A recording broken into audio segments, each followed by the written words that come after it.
Mga dad kuya, nag-send ako kay Miss Maharlika ng link. O, 'di ba parang puting ahas din na Kems. Ang difference lang ay ano, hindi ako acquainted or what, 'di ba? Sa first family or hindi ako empleyado ng gobyerno para magchuchu kay Miss Maharlika. Hanapin ko yung shinare ko. Nag-share ako kay Miss Maharlika ng link. Nakita ko kasi yung post ng, teka, tatype ko ha. Saan ka banda dyan? Nakita ko kasi yung post or article ng Inquirer. And kung napanood yung latest vlog niya, nabanggit din naman niya na galing sa akin yung info. Teka. Okay. So ako naman, pagising ko, ang una, kitang-kita ko kaagad pag-type ko ng Inquirer, lumabas agad ang sumpaan. Sadali. I'm here, nag-type ako hinanap ko ang Inquirer sa Facebook. Ito ang bumungad agad sa akin. Actually, pagising ko, tuwing magigising ako, nag-o-open ako ng phone, mag-check ako ng messages, and then, di ba, mag-check din ako ng mga pwede kong i-vlog. Ganun agad yun, no? Nasa sistema na ng vlogger yata yan. So, hanap ako ng mga post ng mga fina-follow kong influencers, di ba? Or maybe mga political personalities, ganyan. Ito bumungad sa akin. Sponsored itong article na, sharp edges. So, parang kutspa, double blade. Ayun siguro ang ibig sabihin nila. May audacity si Miss Maharlika na maging double blade. Sharp edges yung title ng opinion ni Jake Maderaso. Maharlika, political influencer or political turncoat? Ikaw baga talaga influencer or dapat lang i-follow ng mga tao sa opinion mo sa, 'di ba, sa kalakaran ng politika sa Pilipinas o isa kang traidora. Yun ang sinasabi ng article ng Jake Maderaso. Sharp edges. So, double blade nga. Parang ganon. Sabi ko, anong Maharlika ang tinutukoy? Malamang influencer. And sino ba ang influencer ng Maharlika? Shinare ko to kay Miss Maharlika. No?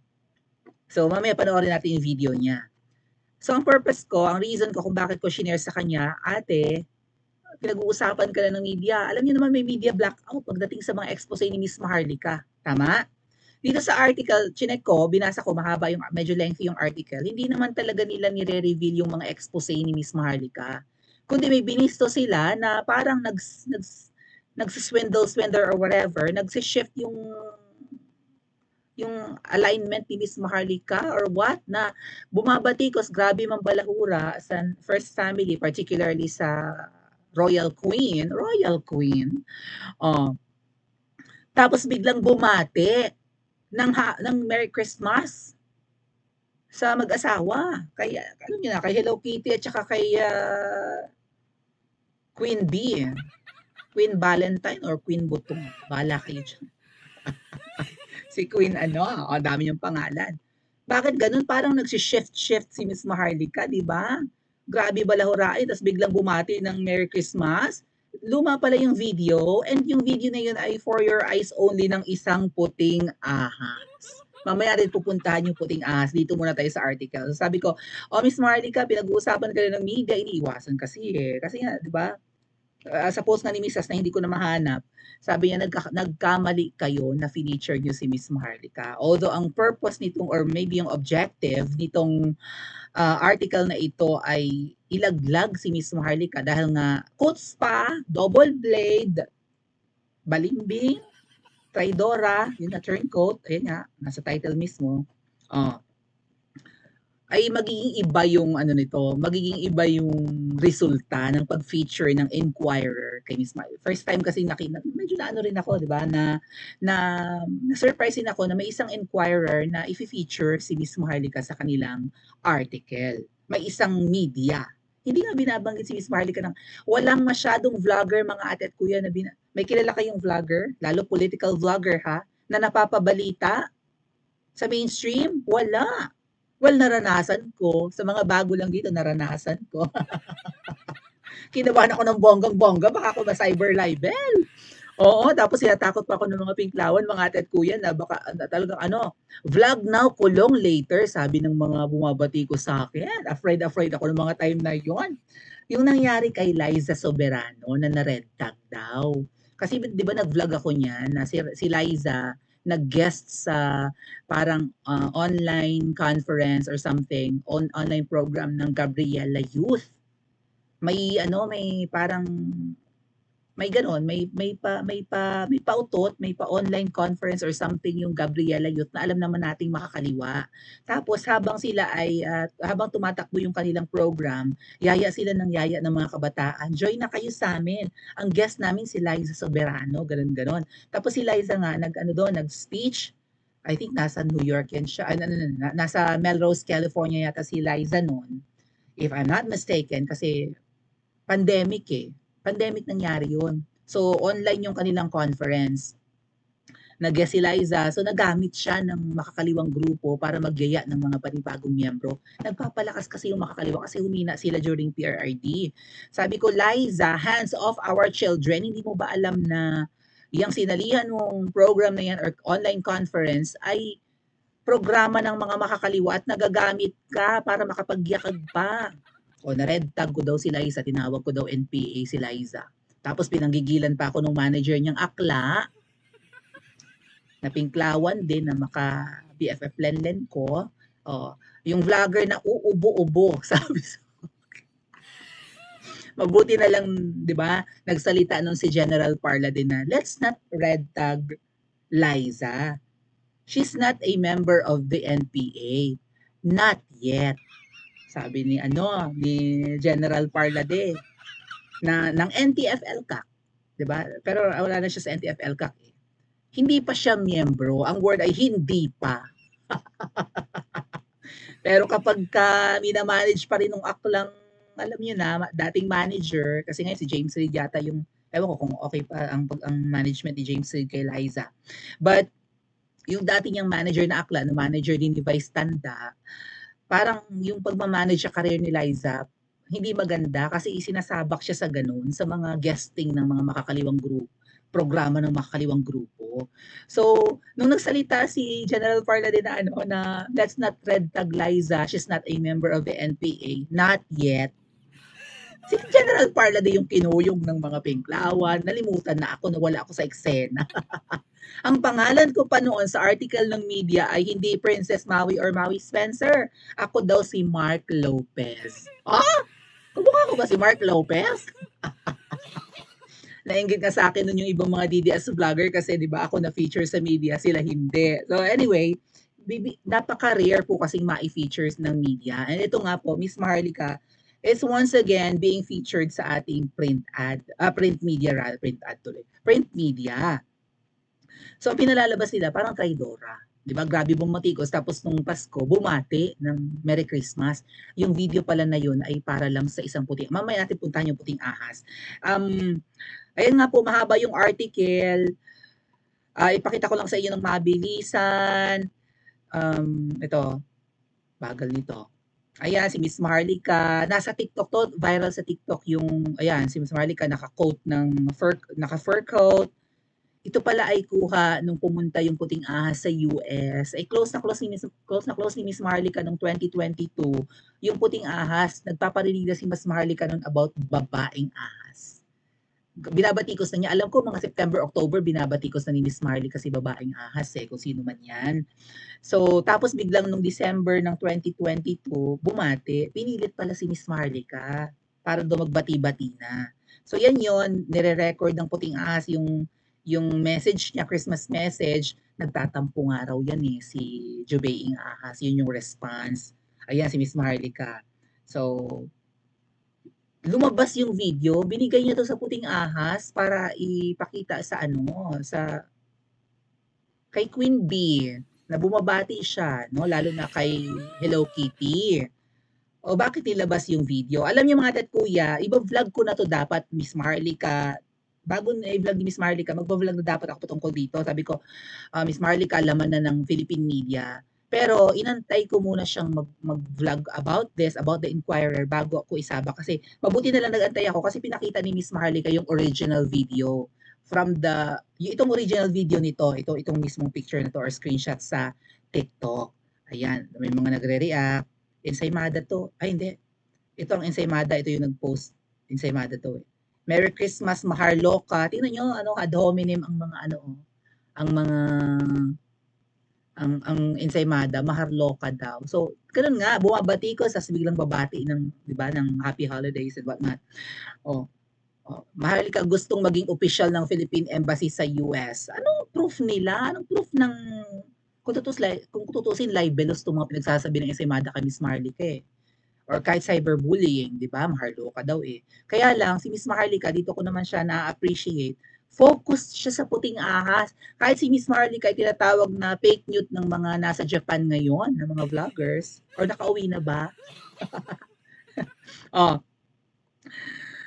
Hindi niya, kumbaga kapag naging topic si Miss Maharlika ng ibang mga vloggers, lalo na yung mga balimbing vloggers, mga bayarang vloggers, hindi niya binabatikos, hindi niya kina-counter vlog or kina-counteract, hindi siya, focused siya sa totoong kaaway ng bayan, which is si babaeng,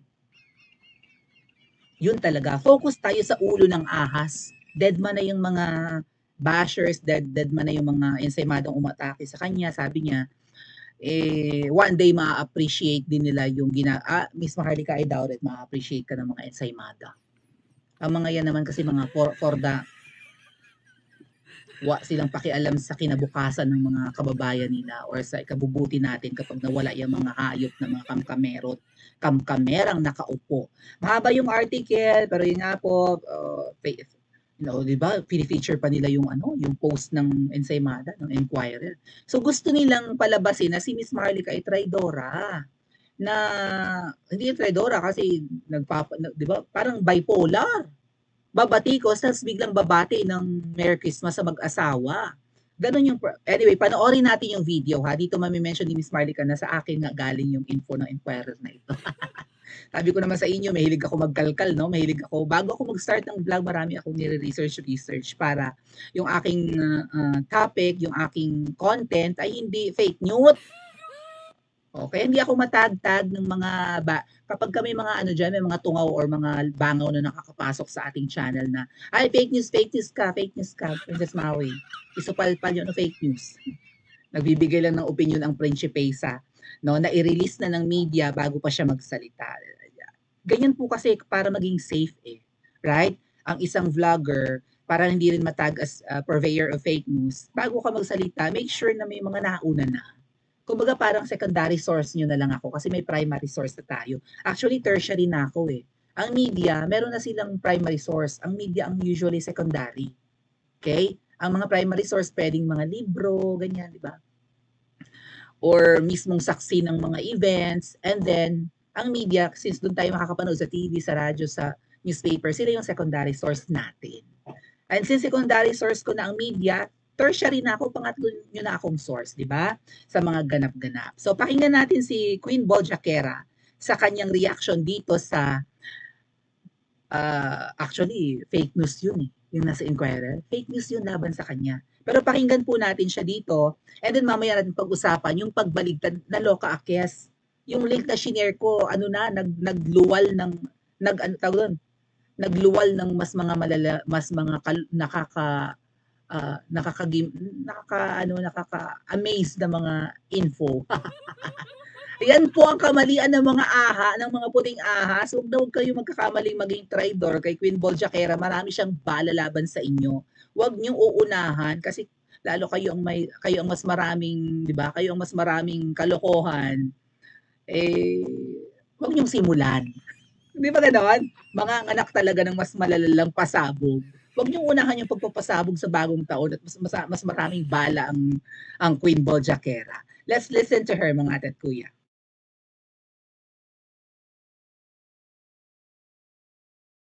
May sinulat itong Enquirer, Philippine Daily Enquirer, actually, na traidor sa bayan, taksil sa bayan. Bakit taksil sa bayan? Babalikan natin, mga kapalpapalangga. Okay? Okay. Babalikan natin ang Inquirer muna. Medyo baka mahaba-haba ng bonggang-bongga to, but stay with me. Okay? Unang sa lahat, Inquirer, okay? Kailangan talaga ilagay ang pangalan ko, headline, ano? Para nga naman magkaroon kayo ng engagement. And that's okay. Hindi lang, marami sila actually, mga palangga, maraming hitad. Okay. So, naglabas ang thank you kay Princess Maui. Okay, paki-follow si Princess Maui. Siya yung nag-send sa akin nung article, okay, ng link kung saan ay may sinulat itong Inquirer, Philippine Daily Inquirer actually, na traidor sa bayan, taksil sa bayan. Bakit taksil sa bayan? Babalikan natin, mga kapalpapalangga. Okay. Babalikan natin ang Inquirer muna. Medyo baka mahaba-haba ng bonggang na sinasabi kung ako daw ay political influencer or political turncoat. May ganon yung title. Unang-una, never ko kinlaim na political influencer ako. I'm just palangga o maharlika, whatsoever. Kung anong tingin nyo sa akin, I don't care. Okay? So, ang sumulat, sige, pag big ano na natin, pag gusto niya kasing sumikat, ito si Maderazo. Okay? Yung Jake Maderazo. And by the way, nakarating pala sa akin, kaya naman pala ito nagkikiskipay. Okay? Nagkikiskipay kay Liza Smugs. Nagpapabango, nagsisip-sip kasi pinoporma niya pala yung anak niya, ikaw, yung anak mo pala, ayon sa akin puting ahas, pinoporma mo para makaupo sa magkaroon ng pwesto sa gobyerno. Pero punta muna tayo sa Inquirer. Mga kababayan, natatandaan ninyo ang Philippine Daily Inquirer na kung saan minura-mura ni Pangulong Duterte doon sa issue ng pag-rent nila ng property ng gobyerno sa Makati. At kasama doon yung kanilang Dunkin Donuts franchise, which is meron silang tax evasion. Diba? Nabawi nga. Oy, Inquirer! At saka by the way, naka-boost pa yung kanilang article para you know what? Naka-boost yung article nila, ayan boosted ng bonggang-bongga. Asa na yun? Paid by, sponsored. Okay? Sabi dito, sponsored. Ayan, talagang sponsored pa talaga. Ito, Inquirer. Ito, basahin natin. Alright, sponsored. Ayan, sponsor talaga ako. Bonggang-bongga. Anong ibig sabihin doon? Bakit kailangan nilang ibayaran o sponsor o may sponsor yung kanilang article? Siyempre, para mataas yung reach. 'Di ba? Para maabot na si Maharlika is ganito ganyan. Kasi the intention is very Liza Smugs. Para i-discredit ako or character assassination, 'di ba? Ganun naman yung mga tira and that's part of the game nila. That's not my game, but that's your game. Okay? Ngayon, balikan natin si itong issue dito nga sa plunder case, okay? O pagnanakaw nila sa kaba ng bayan. That's way of pagnanakaw sa bayan nang hindi ka nagbabayad ng buwis. Ang sabi ni Pangulong Duterte dyan, kinuha ko yung kanyang previous, that this was 2018. Sabi ni Duterte dito sa owner, okay, sa may-ari ng Philippine Daily Inquirer, ang Dunkin Donuts at iba pang mga kanilang pag-aari ng pagnenegosyo, sabi niya, akala nila walang katapusan. Okay? Itong hindi pagbabayad ng, ito na lang, basahin ko na lang dito. This is Bilyonaryo Bilyonaryo August 4, 2018. Duterte on Dunkin tax evasion, mile-long plunder. Akala ng mga proyekto, wala nang katapusan. Kaya sabi ni Duterte, akala nila wala nang katapusan. Sino nga naman ang akalaing manalo ko? Alright? In August 2017, the Prietos were forced to leave the 2.9 hectare mile long property in Makati City, which Duterte claimed they had been leasing for a pittance from the government since the martial law years. Ibig sabihin, Nagbabayad, ang binabayaran nila katiting, okay? 5-5 lang siguro, barya-barya lang, na supposedly hindi gano'n. Dahil nga may kapit sila sa mga nakaraang administration. Sabi ni PRRD, that time, yung mile long dyan sa Makati, for the longest time, they are liable for plunder. Natapos na yung kontrata, it was given to them for 50 years. Yan ang sinasabi ko, kaya ako galit sa mga mayayaman na tarantado. Alright? Then, Duterte had earlier called Prietos as squatters on the property owned by the National Power Corporation and threatened to sue them for economic sabotage and large-scale swindling. Okay? Duterte also hit on the Prietos food business, the local franchise holder of Dunkin' Donuts, for tax evasion after allegedly getting a free pass from the Bureau of Internal Revenue during the previous administration, during Pinoy's administration. And marami pang ni-reveal si Miss Marlica ng mga baho ng Inquirer or at least yung owner, yung mga Prieto. Si Tessa Prieto Valdez, yung maliit lang na babae na very colorful, very avant-garde, mag-makeup at magdamit. Maybe I can find her photo. Sila yung may-ari ng Inquirer, mga ate at kuya. Hanap lang akong picture ni Tessa, ha? Oh. Ayan. Very kikay, yun yung kanyang way para ma-recognize sa industry. Yes. Pero mayaman sila, billionaires nga. Yan si Tessa, ito. Maliit lang na babae. Very avant-garde, very wild siyang magdamit. Not necessarily wild, pero very very avant-garde nga, no? Medyo may pagka-fantasy yung kanyang mga outfit, makeup.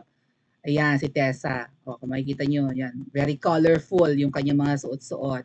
Sila yung may-ari na Inquirer, mga mayayaman. Marami yan. Itong white na itong may headdress pang bonggang-bongga with Alden Richards, so on and so forth. Kita niyo yung mga outfit niya, parang mga parang medieval, parang renaissance, mga ganon. Oh, that's the Tessa. Sila yung may-ari ng Inquirer. Tapos may sinusulat na article about Miss Marlica, paid naman yung pinakita ni Miss Marlica kanina sa kanyang phone, that was from me. Sinend ko sa kanya, sponsored yung article. Ibig sabihin, naka-boost. Nagbabayad sa Facebook para makita ng marami kahit hindi followers. Kaya pag open ko ng Facebook, yung article ni Miss Marlica yung bumungad sa akin, kahapon nung sinend ko sa kanya at ngayon bago tayo nag-start, naka-boost yung kanilang article ng si Miss Marlica ay talaga bagang influencer or traidora lang talaga. Ayun nga po yung kanilang balita na ay, hindi nyo pa nakita. Nakita nyo ba si Prieto? Hindi pa.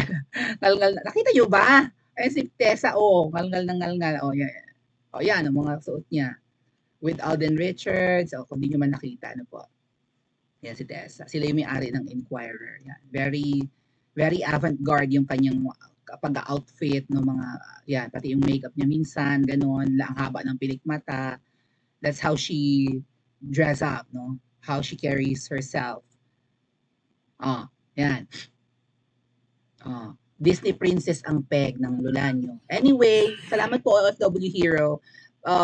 Naging feature nila si Miss Marlica na ganun nga, ano ba siya, talagang influencer or dapat tularan ng mga taong interesado sa politika or dapat i-follow or traidora kasi nga bumabatikos tapos biglang babati ng ito yung video nga po sa TikTok ng Merry Christmas sa mag-asawa. Mamaya natin pupuntahan yung discussion sa puting dahil galing pala to sa puting ahas pero binigay ng puting ahas sa Inquirer.